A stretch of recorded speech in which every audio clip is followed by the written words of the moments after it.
The morning after my wife's funeral, I came home to find her father changing the locks on my front door. My front door. The door I'd walked through every day for 12 years. The door I'd carried Jessica over the threshold of on our wedding night. The door I'd painted twice, repaired 3 times, and replaced the hinges on just last summer. Her father didn't even look up when I pulled into the driveway. He just kept working, drill in hand, installing a shiny new deadbolt like he owned the place. "What are you doing?" I asked, though I already knew the answer. I'd seen this coming. Maybe not this fast, maybe not this brazenly, but I'd seen it coming. He finished tightening the last screw before he turned to face me. Richard Thornton, 63 years old, retired contractor, patriarch of a family that had never accepted me and never would. His face was set in that expression I knew so well, the one that said I was beneath him, had always been beneath him, and would die beneath him if he had anything to say about it. "Blood family only," he said. His voice was flat, matter-of-fact, like he was reading from a script. "Jessica's gone now. This property reverts to her family. Your time here is over." I didn't yell. I didn't argue.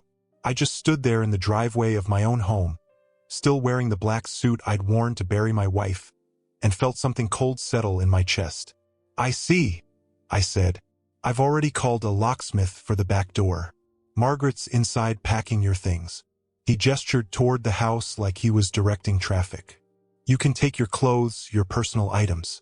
Everything else stays. The furniture, the appliances, the house I paid for?" He blinked.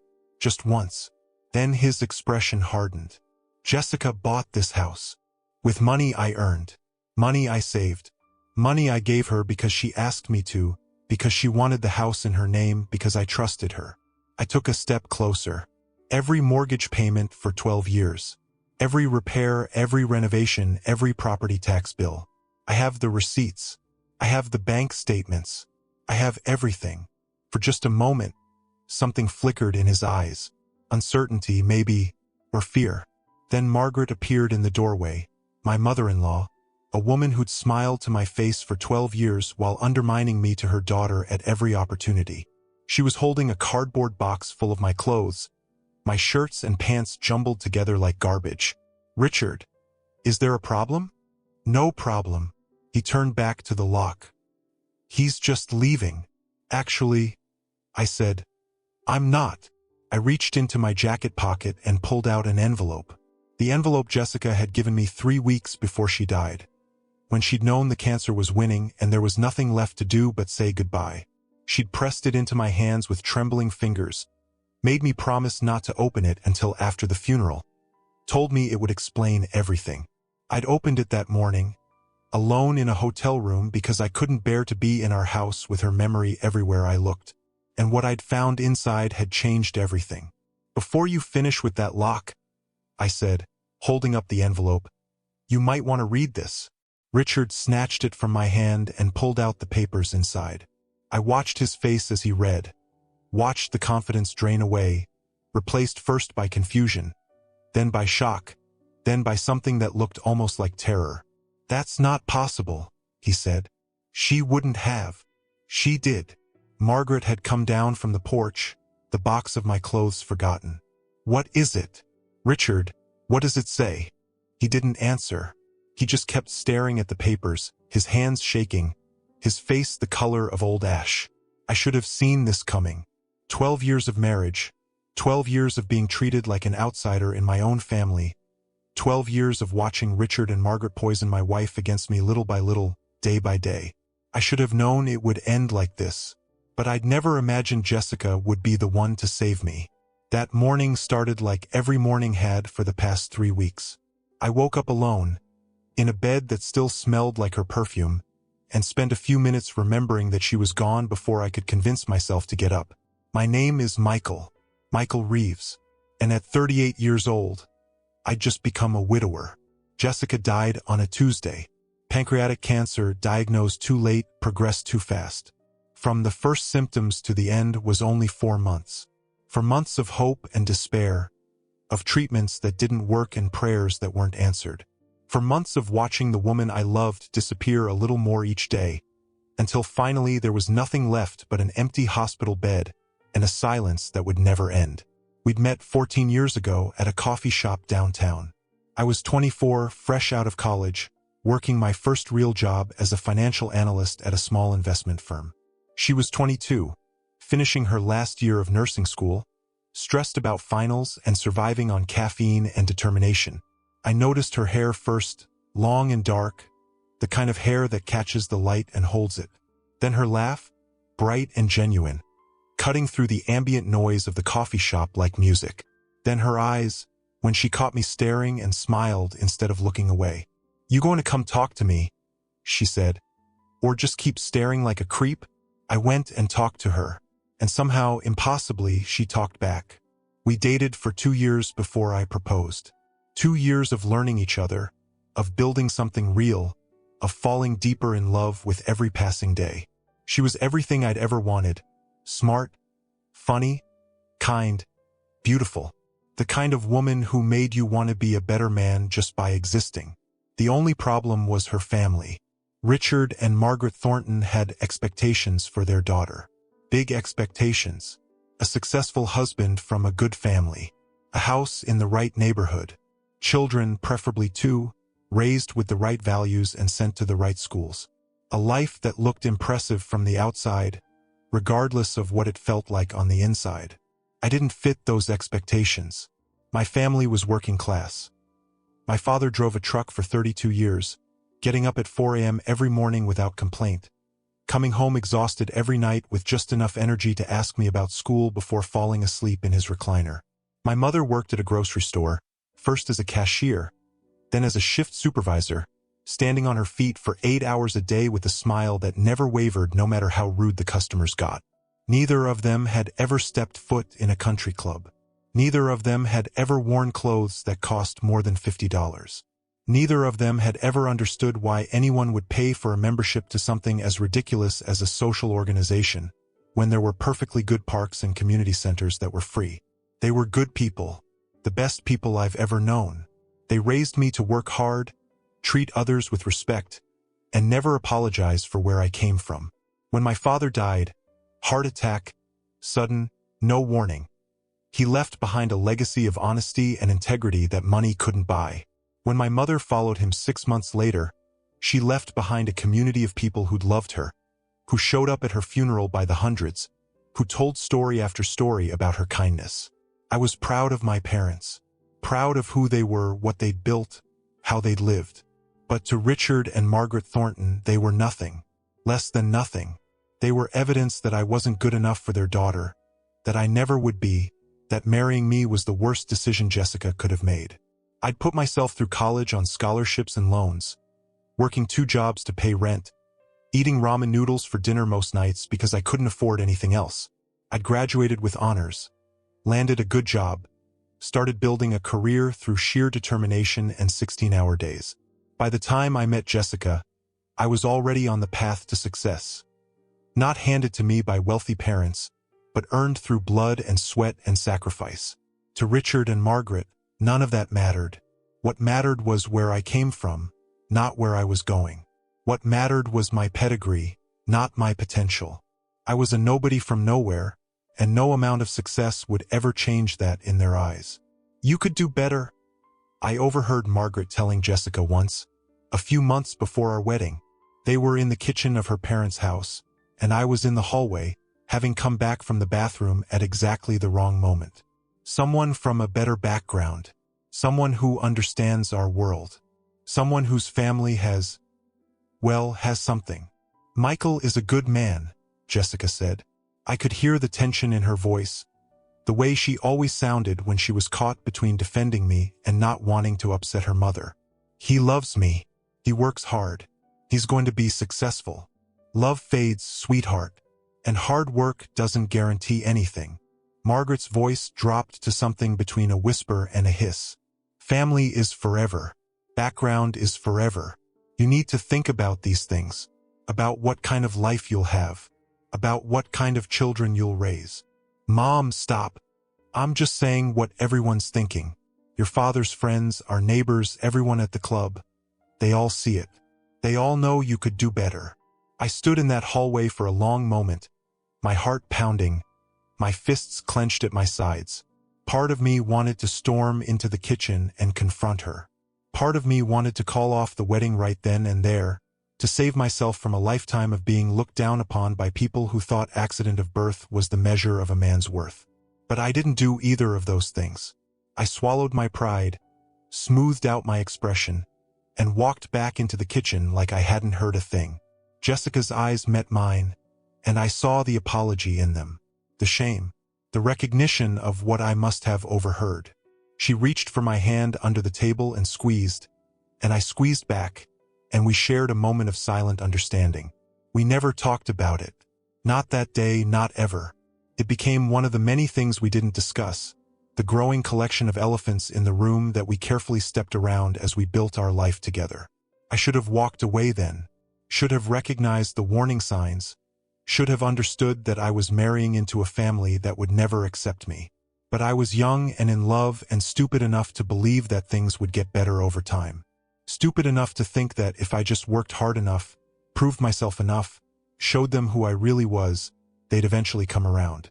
They didn't get better. They got worse. The wedding was the first battleground. Richard wanted it at the country club where he was a member. A grand affair, 200 guests, the kind of event that announced to the world that the Thornton family was still on top. Jessica wanted something smaller, more intimate, something that reflected who we actually were as a couple. We compromised on a mid-sized venue, 100 guests, a ceremony that was elegant without being ostentatious. Richard paid for half and complained about every penny. Margaret criticized everything from the flowers to the food to the dress Jessica had chosen. And on the day of the wedding itself, Richard pulled me aside for a private conversation. "I want to be clear about something," he said, his voice low so no one else could hear. "You're not good enough for my daughter. You never will be. But she's chosen you, so I'm going to make the best of it. Just remember who her real family is." I should have said something. Should have stood up for myself, told him exactly what I thought of his attitude. But it was my wedding day, and Jessica was waiting for me at the altar, and I didn't want to start our marriage with a fight. So I swallowed my pride and walked down the aisle and married the woman I loved, while her father watched from the front row with eyes that promised this wasn't over. He was right. It wasn't over. It was just beginning. The first years of our marriage were good, despite her family's interference. We found a rhythm together, working hard during the week, exploring the city on weekends, building a life that was ours and ours alone. I was promoted twice, then 3 times, moving up the ladder at the investment firm until I was managing my own portfolio of clients. Jessica became a nurse practitioner, specializing in pediatric care, spending her days helping sick children and coming home exhausted but fulfilled. We bought our first apartment, then our second. Then, when I was 30 and Jessica was 28, we started looking at houses. "I found one," she said one evening, scrolling through listings on her laptop. 3 bedrooms, big backyard, great school district. It's perfect. I looked at the price tag and felt my stomach clench. It was more than we'd planned to spend. More than we could comfortably afford on our combined salaries. "Jess, I don't know if we can swing this." "We can if we use the money your parents left you." My parents had died 2 years earlier, within 6 months of each other. My father's heart gave out first, and my mother followed shortly after. Grief, the doctors said, though I'd always suspected she'd simply decided she didn't want to live without him. They'd left me their house and their savings, which I'd sold and invested, thinking we'd use it someday for something important. This was important. This was our future. "Okay," I said. "Let's do it." The house was everything we'd hoped for and more. A beautiful colonial on a quiet street, with a yard big enough for the children we hoped to have and a neighborhood full of young families just like us. We moved in on a sunny Saturday in April, and I remember standing on the front porch with Jessica, looking out at our new home, feeling like everything was finally falling into place. "There's just one thing," Jessica said, and her voice was strange, hesitant. "What?" "My parents want to help with the down payment, but they have a condition." I knew what was coming even before she said it. "They want the house in my name. Only my name." She reached for my hand. "It's not about trust, Michael. They want to make sure I'm protected. In case something happens. In case something happens to our marriage, you mean? That's not what I meant. But it was. We both knew it was. I should have said no. Should have insisted that we do this together, equal partners, the way a marriage is supposed to work. But Jessica was looking at me with those eyes, the ones I could never say no to, and her parents were offering to cover 20% of the cost, and I was so tired of fighting. Fine, I said. Put it in your name.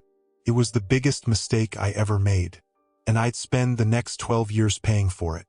The thing about that decision is that I knew, even as I agreed to it, that it was wrong. I knew that a house in only one spouse's name was a recipe for disaster. I knew that her parents' protection was really about control. I knew that I was giving away something I could never get back. But Jessica was crying. Actually crying, tears streaming down her face as she explained how much her parents' approval meant to her. How hard it was for her to feel caught between the family she'd grown up with and the family she was building with me. Please, she said. I know it's not fair. I know it's asking too much. But I need this. I need them to feel like they're part of our lives. They are part of our lives. They will be even without this. Not to them. This is how they show love, Michael. Through money, through control, through being involved. If we shut them out of this, they'll feel rejected. And then things will get even harder. I didn't understand that logic then. Still don't, if I'm honest.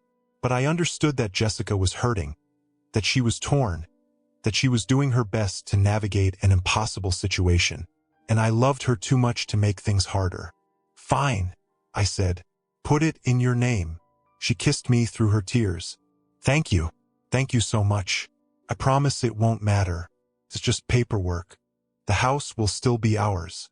Our home, our life, our future. I know. I love you. I love you too. But even as I said it, I felt something shift. A small crack in the foundation of our marriage, invisible to the eye but present nonetheless. The first of many compromises that would slowly erode the partnership we'd promised to build. We moved into the house on a sunny Saturday in April. Jessica's parents came to help, or rather, to supervise. Richard spent the entire day commenting on how we were arranging the furniture. You'll want the couch facing the other way, trust me. While Margaret critiqued our kitchen organization, Jessica, darling, you really should keep your spices in alphabetical order. I bit my tongue, smiled, nodded, pretended I didn't notice the way they looked at me, the way they spoke over me, the way they treated the whole occasion like a Thornton family event that I happened to be attending. That night, after they finally left, Jessica and I sat on our new couch, facing the way I wanted it, despite Richard's objections, and opened a bottle of champagne. To our new home, she said, raising her glass. To our new home. We clinked glasses and drank, and for a few hours, everything was perfect. Just the two of us, in the house we dreamed about, starting the next chapter of our lives together. I didn't know then how short that chapter would be. Didn't know how many pages would be filled with conflict and compromise and quiet disappointment. Didn't know that the dream we were toasting would turn into something far more complicated. But that night, it felt like the beginning of everything good. The thing about Richard and Margaret's interference is that it never stopped. It just changed forms. At first, it was subtle comments about how we should decorate the house, suggestions about which neighborhood events to attend, opinions about how I should be advancing my career faster than I was. They drop by unannounced, critique our furniture choices, rearrange things when they thought we weren't looking. Then it became more direct. Margaret would call Jessica every day, sometimes twice a day, offering advice that was really criticism in disguise. Richard would corner me at family dinners and lecture me about my responsibilities as a husband, as though he had any right to tell me how to treat my own wife. And always the underlying message, you're not good enough. You never will be. We're just waiting for Jessica to figure it out. I tried to talk to Jessica about it. Multiple times over the years, I'd bring up her parents' behavior, ask her to set boundaries, beg her to see what they were doing to our marriage. They mean well, she'd say. They just worry about me. They're undermining us. Every day, in 100 small ways, they're telling you that you made a mistake marrying me. That's not true. It is true. You just don't want to see it. We'd fight and then we'd make up and things would be better for a while. But it never lasted. Her parents always found new ways to interfere, new angles of attack, new methods of making me feel like an intruder in my own life. The worst part was the financial stuff. Richard and Margaret had given us money for the down payment, yes, but that gift came with strings attached. They expected to be consulted on every major decision. They expected updates on our finances, our plans, our goals. They treated our home like an investment they had a right to monitor. And I let them because Jessica asked me to, and because the alternative was constant fighting. They just want to make sure we're okay, she'd say. They want to control us. There's a difference. You're being paranoid. Maybe I was. Or maybe I was the only one who could see clearly, because I wasn't blinded by 28 years of conditioning. The children never came. We tried for years. Fertility treatments, specialists, procedures that left Jessica exhausted and heartbroken. Each failure brought us closer together and drove a wedge between us at the same time. We grieved together, but we also blamed ourselves separately, each of us wondering if we were the reason it wasn't working. Richard and Margaret had opinions about that too, of course. Maybe it's not meant to be, Margaret said once, her voice dripping with false sympathy. Maybe some couples just aren't supposed to have children. The implication was clear. If Jessica had married someone better, someone from the right family, things would have been different. Everything wrong with our lives could be traced back to me. I threw myself into work.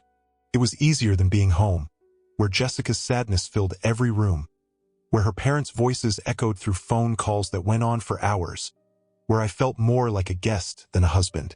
I worked late nights, weekends, took on more clients than I could reasonably handle. My income doubled, then tripled. I paid off the mortgage on our house 5 years early. The house that was in Jessica's name. The house I couldn't legally claim, no matter how much of my life I'd poured into it. When Jessica got sick, everything else fell away. The diagnosis came in March, on a gray Tuesday that I'll remember for the rest of my life. We'd gone to the doctor because she'd been having stomach pains, losing weight, feeling tired all the time. I'd expected something minor, an ulcer maybe, or a thyroid issue. Something fixable. Instead, the doctor sat us down with that expression they must teach in medical school, the one that prepares you for devastation, and said the words that would destroy everything. Pancreatic cancer. Stage 4. Inoperable. How long? Jessica asked, her voice steady even though her hands were shaking. With treatment, maybe 6 to 8 months. Without. The doctor didn't finish the sentence. He didn't have to. Jessica chose treatment. Chose to fight, even when the odds were impossible, even when every round of chemotherapy left her weaker than before. I was there for all of it. Every doctor's appointment, every hospital stay, every night when she couldn't sleep and needed someone to hold her hand in the darkness. Her parents were there too, of course. But even then, even with their daughter dying, they couldn't resist their little digs. You should take her to a better hospital, Richard said after the first week. This place isn't good enough. The doctors here are excellent. Jessica chose them herself. She's not thinking clearly. She's scared. You should be making these decisions for her. She's a nurse practitioner, Richard. She knows more about medicine than either of us. She chose these doctors because they're the best. He didn't listen. He never listened. He just kept pushing, kept trying to take control, kept treating me like an obstacle to be overcome rather than a husband trying to care for his dying wife. Margaret was worse in her own way. She moved into our guest room without asking, claiming she needed to be close to her daughter. But instead of helping, she criticized. The house wasn't clean enough. The food wasn't healthy enough. I wasn't doing enough, wasn't giving enough, wasn't being enough. Maybe if you'd taken better care of her, she said once, when Jessica was asleep and we were alone in the kitchen. Maybe if you'd paid more attention to the warning signs. Don't, I said, and my voice was harder than I'd ever heard it. Don't you dare try to blame this on me. I'm just saying. I know what you're saying. You've been saying it for 12 years. But not now, Margaret. Not while she's dying. You don't get to do this now. She backed off. Temporarily. But the damage was done. Whatever thin thread of civility had existed between us was gone, replaced by open hostility that neither of us tried to hide. Jessica knew. Of course she knew. She'd always known, even when she pretended not to. "I'm sorry," she said one night, about 3 weeks before the end. We were lying in bed together, her body thin and fragile against mine, her breath coming in shallow gasps that terrified me every time they paused. "For my parents. For the way they've treated you. Don't worry about that now. I have to. There's not much time left." She reached for my hand, her fingers cold and weak. "I should have stood up to them more. Should have told them to back off. Should have put you first." "Jess." "No, let me finish." She squeezed my hand with what little strength she had. "I love them, Michael. They're my parents. But I loved you more. I just never knew how to show it without losing them. I know. I want to make it right. Before I go, I want to give you something." She reached under her pillow and pulled out an envelope. Plain white, unsealed, with my name written on the front in her handwriting. "Don't open this until after the funeral," she said. "Promise me." "I promise. It's important, Michael. This is my way of fixing things, of protecting you." She looked at me with those eyes I'd loved for 14 years. "They're going to try to take everything from you. The house, the money, our life together. Don't let them." "I won't." She smiled. A weak, fragile thing, but real. "I love you. I always have, even when I didn't show it. I love you too, Jess. More than anything." She closed her eyes, exhausted from the effort of talking. I held her hand and watched her sleep, memorizing every detail of her face, trying to preserve this moment in my memory forever. The next morning, I hid the envelope in my briefcase, where I knew I wouldn't be tempted to open it. Jessica had asked me to wait. I would wait. It was the last promise I could keep. 3 weeks later, she was gone. The end came at 3:47 in the morning, in the same hospital room where she'd been fighting for her life. I was there, as I'd been for most of the previous 4 months. So were Richard and Margaret, seated on the opposite side of the room, maintaining their vigil as if it were a competition they intended to win. The doctors had warned us it would be soon. Her organs were shutting down one by one. The painkillers kept her comfortable, but there was nothing left to do but wait. I was holding her hand when she took her last breath. One moment she was there, fighting, struggling, living. The next moment she wasn't. The monitors flatlined.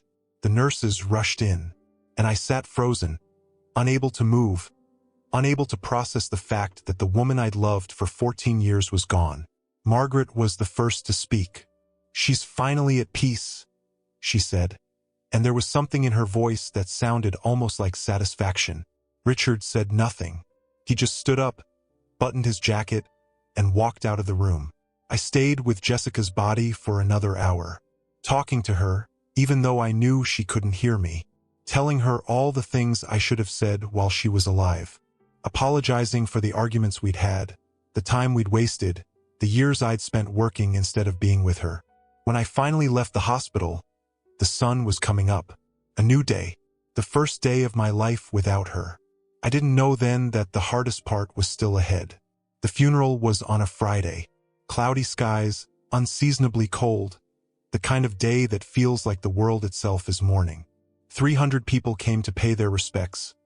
Colleagues from the hospital, friends from college, neighbors who'd watched us build our life together, distant relatives I'd never met.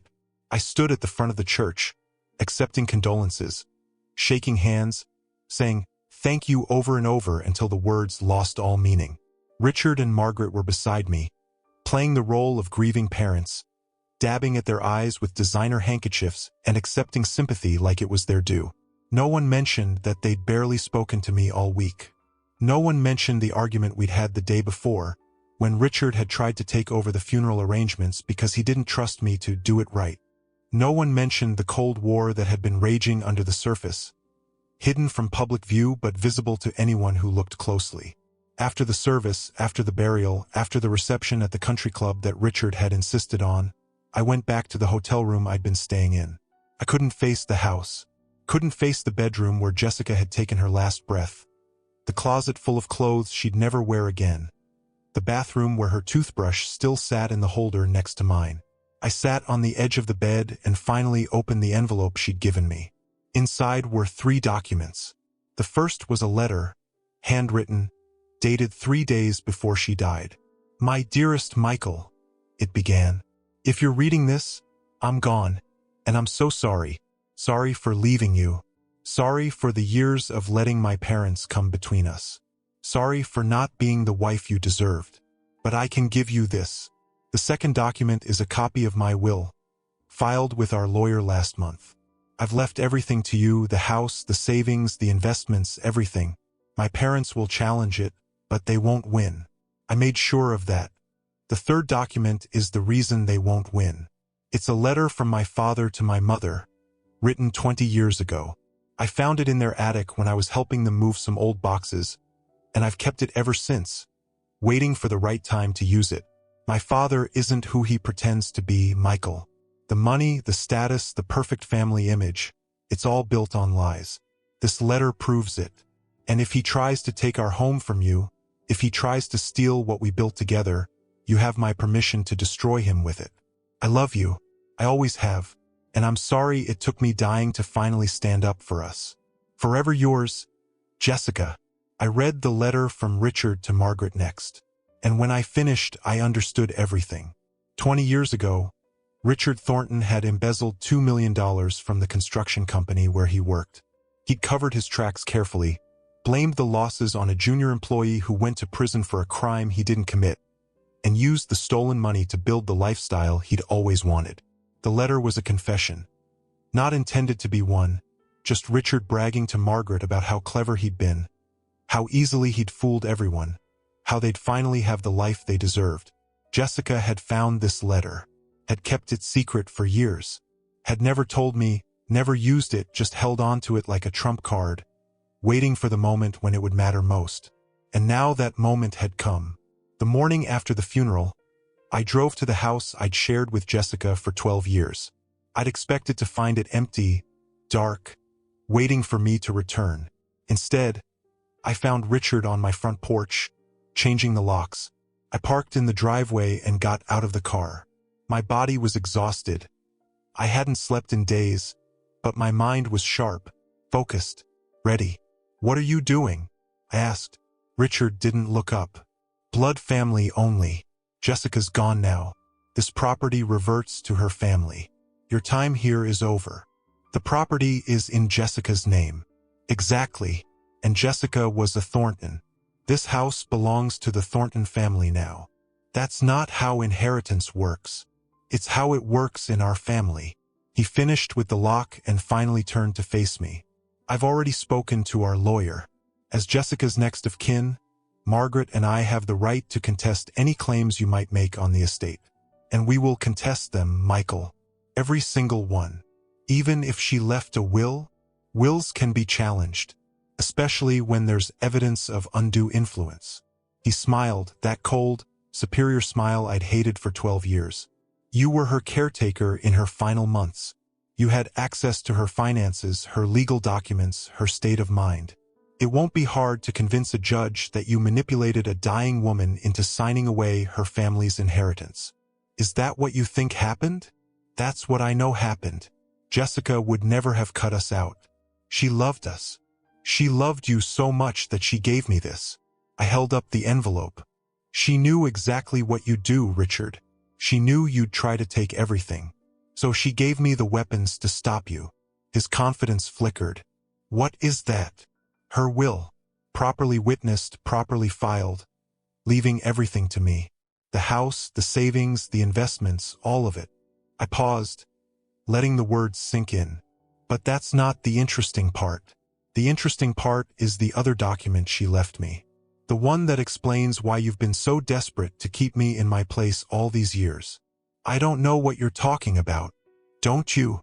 I pulled out the letter, Richard's letter, the confession he'd written to Margaret 2 decades ago, and held it up so he could see his own handwriting. The color drained from his face. "Where did you get that?" "Jessica found it. Years ago. She kept it hidden, just in case." I smiled. just in case you ever tried to destroy the man she loved. That letter is private property. You have no right. I have every right. Jessica gave it to me. It's mine now. And unless you want me to take it to the police, or better yet, to the man you framed 20 years ago, you're going to back off." Richard's mouth opened and closed, but no words came out.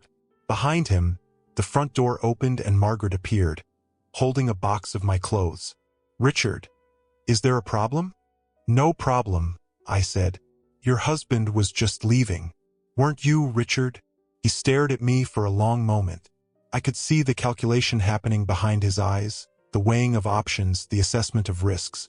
He was a man who'd built his entire life on manipulation and control.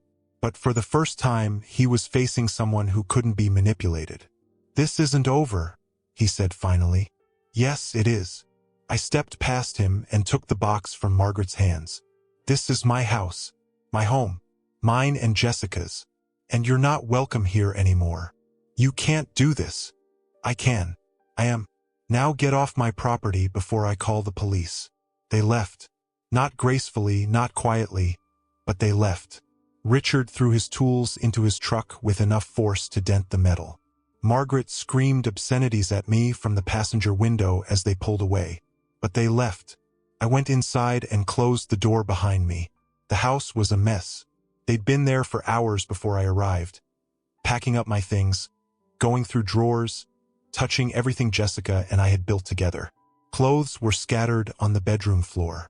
Books had been pulled from shelves. Picture frames lay face down on tables, as if they couldn't bear to look at the evidence of our happiness. I spent the rest of the day putting everything back, rehanging the pictures, reshelving the books, folding the clothes and returning them to their proper places. It was mindless work, repetitive, exactly what I needed. And when I was finished, I sat down in the living room and cried. Not just for Jessica, not just for the future we'd never have, the children we'd never raise, the years we'd never spend growing old together. I cried for all of it, the years of being made to feel less than, the constant battles I'd fought alone, the marriage that had been poisoned from the start by people who should have wanted us to succeed. I cried until there was nothing left. And then I got up, washed my face, and started figuring out what came next. The legal battle lasted 3 months. Richard and Margaret contested the will, just as Jessica had predicted. They hired expensive lawyers, made accusations of undue influence, demanded medical records and financial documents and testimony from anyone who'd seen Jessica in her final weeks. They were convinced they'd win, convinced that no judge would side with an outsider over blood family. They were wrong. Jessica's will was ironclad. She'd worked with a lawyer who specialized in contested estates, someone who knew exactly how to protect against the challenges her parents would inevitably bring. Every document was properly witnessed. Every signature was verified. Every legal requirement was met and exceeded. But more than that, Jessica had left video testimony, recorded in the final weeks of her life, when she was weak and sick but still sharp enough to know exactly what she was doing. She looked into the camera and explained, in her own words, why she was leaving everything to me. "My parents have spent my entire marriage trying to destroy it," she said, her voice thin but clear. "They never accepted Michael, never treated him like family. And now that I'm dying, I know they're going to try to take everything we built together. I won't let them. Michael is my husband. He's been my partner for 14 years, my caregiver for the worst 4 months of my life, and the only person who ever truly put me first. He deserves to keep our home. He deserves to keep the life we built. He deserves better than what my parents have planned for him. This is my final wish. Honor it." The judge watched the video in silence. Then she ruled in my favor on every single count. The courtroom was packed that day. Richard and Margaret had brought their expensive lawyers, their character witnesses, their carefully prepared arguments about how Jessica couldn't have been in her right mind when she made the will. They'd assembled binders full of evidence, emails taken out of context, testimony from friends who'd been coached to say the right things, financial records that supposedly proved I'd been taking advantage of my dying wife. None of it mattered. Jessica's video testimony was devastating. Clear, coherent, heartbreaking. She looked into that camera and laid out exactly what her parents had done, exactly how they'd tried to control her marriage, exactly why she was leaving everything to me instead of them.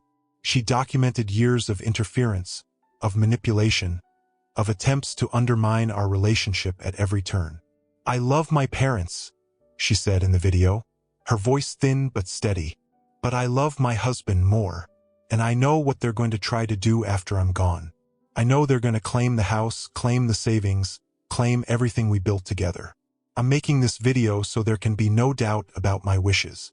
Everything goes to Michael, not because he asked for it, he never asked for anything, but because he deserves it, because he stood by me when no one else would, because he's my family, the family I chose." When the video ended, the courtroom was silent. Margaret was crying real tears. For once, though whether they were from grief or frustration, I couldn't tell. Richard sat stone-faced, his jaw tight, his hands clenched on the table in front of him. The judge took 20 minutes to deliberate. Then she came back and announced her ruling. "The will is valid. The video testimony is compelling. There is no evidence of undue influence, manipulation, or diminished capacity." She looked directly at Richard and Margaret. "The estate passes to Michael Reeves in its entirety. This case is dismissed." Richard stood up so fast his chair scraped against the floor. "This is an outrage. My daughter would never." "Mr. Thornton." The judge's voice was ice. "Your daughter made her wishes very clear. Clearer, in fact, than most testators I've seen in 30 years on the bench. I suggest you accept this ruling and move on with your life. This isn't over. We'll appeal." You can certainly try, but I should warn you, frivolous appeals can result in sanctions. And given the strength of the evidence in this case, any appeal would almost certainly be considered frivolous." She gathered her papers. "Court is adjourned. I kept the house. I kept the savings. I kept everything Jessica and I had built together. And Richard and Margaret got nothing. I'd like to say that was the end of it, that they accepted the court's decision, moved on with their lives, left me alone to grieve in peace. But that's not what happened. For months after the trial, they waged a campaign of harassment. Phone calls at all hours, letters filled with accusations, attempts to turn mutual friends against me, to spread rumors about how I'd manipulated their dying daughter, to make my life as miserable as possible. I documented everything, saved every voicemail, every letter, every piece of evidence. And when I had enough, I went to see a lawyer. "You have grounds for a restraining order," she said, reviewing the files I'd compiled. "Possibly criminal harassment charges as well. But there's something else you should consider." "What's that?" She pulled out the letter, Richard's confession, the one Jessica had saved for me. "You've been holding on to this for months. Why?" "I don't know. Leverage, maybe. Insurance. It's more than that. This letter implicates your father-in-law in a serious crime. Embezzlement, fraud, perjury. An innocent man went to prison because of what Richard did." She looked at me steadily. "You have a choice to make. You can use this to protect yourself, threaten to expose him if he doesn't back off. Or you can do the right thing and turn it over to the authorities." I thought about it for a long time. About Jessica, who'd kept this secret for years. About Richard, who'd built his entire life on a crime he'd never answered for. About the man who'd gone to prison, whose life had been destroyed by Richard's greed. "Turn it over," I said finally. "He's gotten away with it long enough." The lawyer nodded. "I'll contact the district attorney's office this afternoon. But I should warn you, once this process starts, it can't be stopped. Richard will almost certainly learn that you're the one who provided the evidence. There may be retaliation. Let him retaliate. I'm done being afraid of him." "Are you sure? Because this could get ugly. Really ugly." I thought about Jessica, about the letter she'd written me, the trust she'd placed in me, the faith she'd shown that I would do the right thing when the time came. She'd given me this weapon not just to protect myself, but because she believed in justice. Because she knew that an innocent man had suffered for her father's crimes, and she wanted that wrong to be made right. "I'm sure," I said. "Do it." The investigation took 6 months. It was one of the longest periods of my life. Every day brought new revelations, new interviews, new documents being uncovered. The investigators dug into every aspect of Richard's past. His business dealings, his financial records, his relationships with colleagues and competitors. They interviewed dozens of people, pieced together a timeline, built a case that was virtually airtight. Richard knew something was happening. He must have. People started avoiding him at the country club. Old business partners stopped returning his calls. The circle of friends and associates he'd cultivated for decades began to contract. As word spread that federal investigators were asking questions about Richard Thornton's past. But he didn't know who had tipped them off. Didn't know about Jessica's letter, about the evidence she'd saved for me, about the role I was playing in his downfall. He suspected, I'm sure. I was the obvious culprit, the outsider who'd never been accepted, the man who had every reason to want him destroyed. But he couldn't prove it, and his lawyers advised him not to make accusations he couldn't back up. The harassment stopped during the investigation. Whether out of caution or simple exhaustion, Richard and Margaret finally left me alone. No more phone calls, no more letters, no more attempts to turn people against me. They were too busy trying to protect themselves to worry about me anymore. Margaret discovered the truth about her husband's crimes during this period. I don't know exactly when or how. Maybe the investigators told her, or maybe she figured it out herself from the questions they were asking.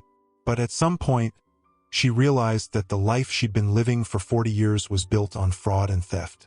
That the money she'd spent so freely, the status she'd flaunted so proudly, came from crimes her husband had committed before she even knew him. Their marriage didn't survive the revelation. Margaret filed for divorce 3 weeks before Richard's arrest, citing irreconcilable differences. But everyone knew the real reason. She was trying to distance herself from him, to protect whatever assets she could, to emerge from the wreckage with something intact. Richard tried to flee, actually tried to leave the country, but he was caught at the airport with 2 suitcases full of cash and a one-way ticket to Argentina. The photograph of him being led away in handcuffs made the front page of every local newspaper. The headline read, "Prominent contractor arrested for decades-old fraud." The trial was brief. The evidence was overwhelming. Richard was convicted of embezzlement, fraud, and perjury. He was sentenced to 12 years in federal prison. Margaret filed for divorce before the verdict was even announced. I testified at the trial. Not because I wanted revenge, I was past that by then, but because it was the right thing to do. The man Richard had framed, now in his 60s, sat in the gallery and watched as justice was finally served. After the verdict, he found me in the hallway. "Thank you," he said, his voice rough with emotion. "I spent 15 years in prison for something I didn't do. Lost my wife, my kids, my whole life. And now, finally, people know the truth. I'm sorry it took so long. Better late than never." He shook my hand. "Your wife must have been a good woman, to keep that letter all those years, to make sure it found its way to you." "She was," I said. "She was the best." After the trial, I sold the house. I know that might seem strange, after everything I'd gone through to keep it. But the truth is, I couldn't live there anymore. Every room was haunted by memories. Some beautiful, some painful, all of them tied to a chapter of my life that was over. I used the money to buy a smaller place on the other side of town. Nothing fancy, just a quiet house with a nice yard and enough space for one person to be comfortable. I donated a lot of the furniture, kept only the things that mattered most, and started building a new life from scratch. It wasn't easy. Grief doesn't follow a schedule, and there were days when I couldn't get out of bed. Days when the weight of everything I'd lost felt like it would crush me. But slowly, gradually, I learned to live with the pain instead of drowning in it. I went back to work, but I cut my hours, started taking better care of myself, reconnected with friends I'd neglected during Jessica's illness, people who'd been waiting for me to come back to them, and I started writing. It began as journaling, just a way to process everything that had happened. But somewhere along the way, it became something more. Essays about grief and loss and the complicated nature of family.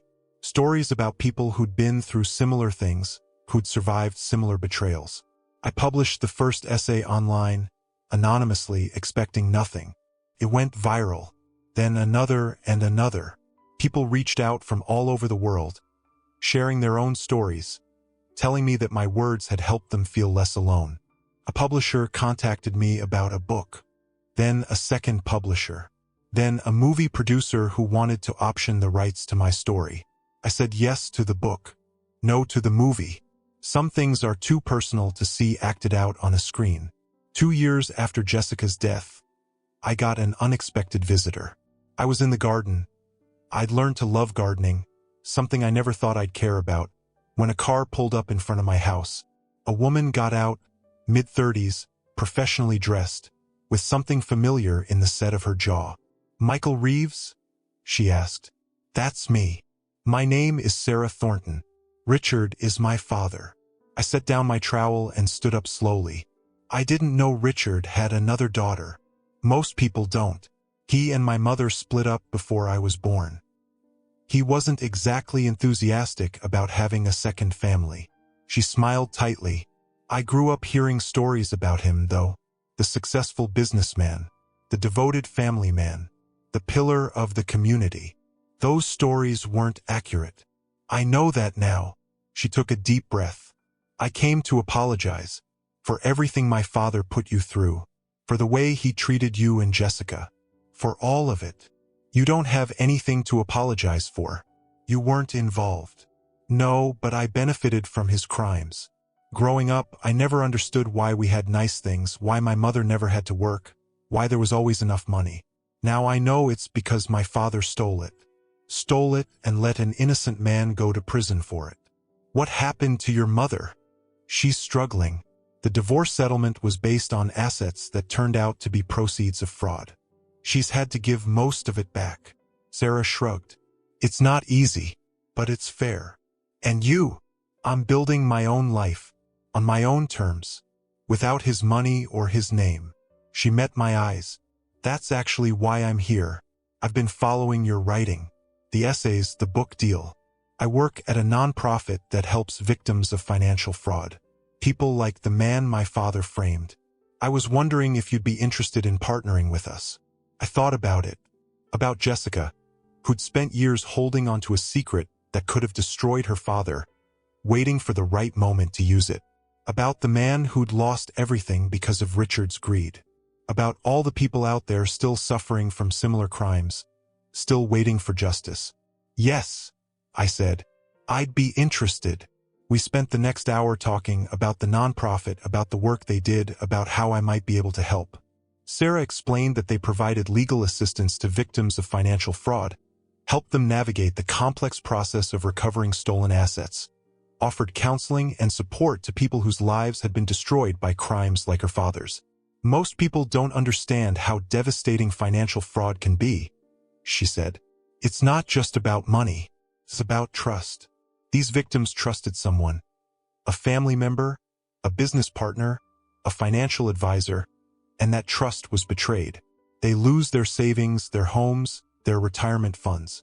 But they also lose their sense of security, their ability to trust other people, their belief that the world is fundamentally fair.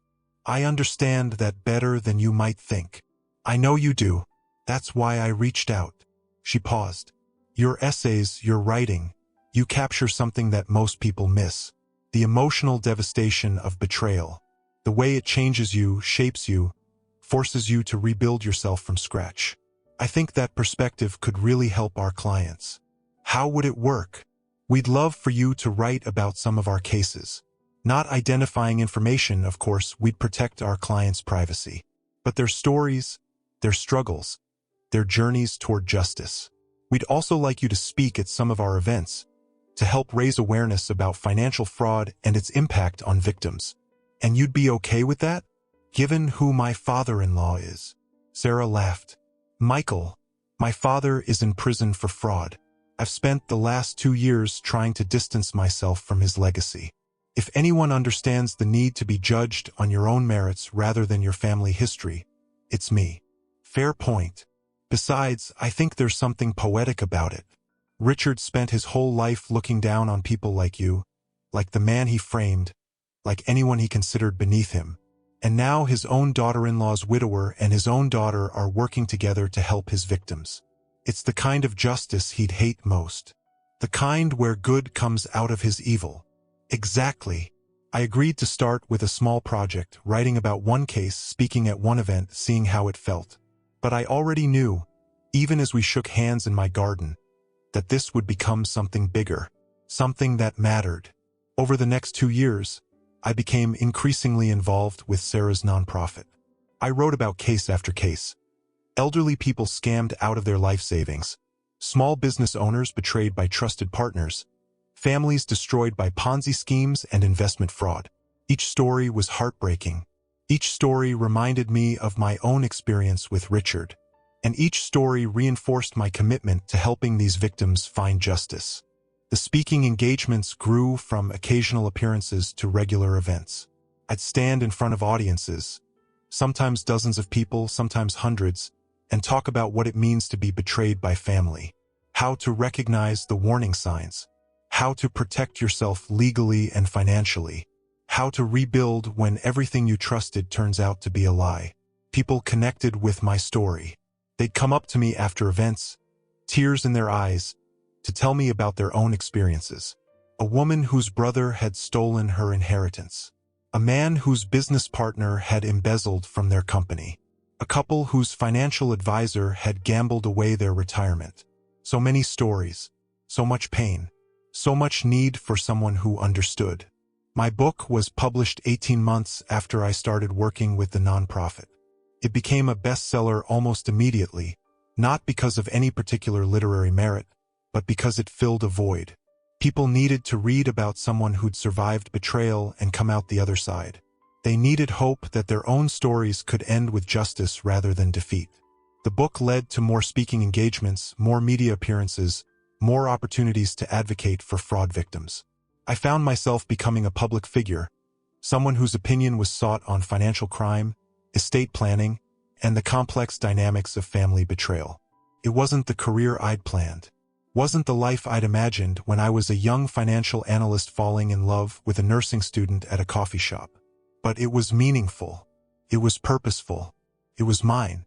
That night, after Sarah left, I sat on my back porch and watched the sunset. The sky was painted in shades of orange and pink, the kind of display that makes you believe in something larger than yourself. I thought about Jessica, about her letter, her will, her final gift to me. She'd spent her whole life caught between her family and her husband, never quite able to choose. But in the end, when it mattered most, she'd chosen me. I thought about Richard, sitting in a prison cell, paying for crimes he'd committed decades ago. About Margaret, alone in a small apartment somewhere, stripped of everything she'd thought she deserved. About the empire of lies they'd built together, now crumbled to dust. And I thought about myself. About the man I'd been when I married Jessica.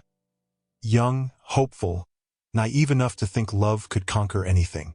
About the man I'd become through 12 years of marriage, worn down by constant criticism, perpetually made to feel like I wasn't enough. About the man I was now, scarred but surviving, learning to build something new from the wreckage of the old. Jessica had saved me, not just with the documents she'd left behind, but with her love. Her faith in me, her belief, expressed in that final letter, that I deserved to keep what we'd built together. I'd been made to feel like an outsider for so long, told I wasn't really family, treated like an intruder in my own home, my own marriage, my own life. But Jessica had known the truth. Family isn't about blood. It's about who shows up, who stands beside you, who loves you not despite your flaws, but because of them. She'd shown up for me in the only way she could, and I'd spend the rest of my life honoring that. The sun dipped below the horizon, painting the sky in deeper shades of purple and blue. Somewhere in the distance, a dog barked. Car drove past. The ordinary sounds of an ordinary evening, in an ordinary life that I'd fought so hard to keep. I thought about Richard's words that morning on my front porch. Blood family only. Your time here is over. He'd been wrong. About all of it. My time wasn't over. It was just beginning. And the family that mattered, the family I'd built, the family Jessica and I had been, wasn't defined by blood. It was defined by love, by sacrifice, by showing up when it mattered most. That was the lesson Jessica had left me, the inheritance that mattered more than any house or savings account. Family is a choice, and I'd been chosen. I'd been chosen by the woman who loved me, and I'd spend the rest of my life being worthy of that choice. Thank you for walking this journey with me. Before you go, I've left 2 more stories here on your screen, both from men who discovered that family isn't always who you're born to. It's who stands by you when the truth comes out. Click on whichever one calls to you. And if you want to join our community of people who understand what it's like to be the outsider looking in, that notification bell is your invitation. Until tomorrow, remember, your story matters, even if they tried to erase it.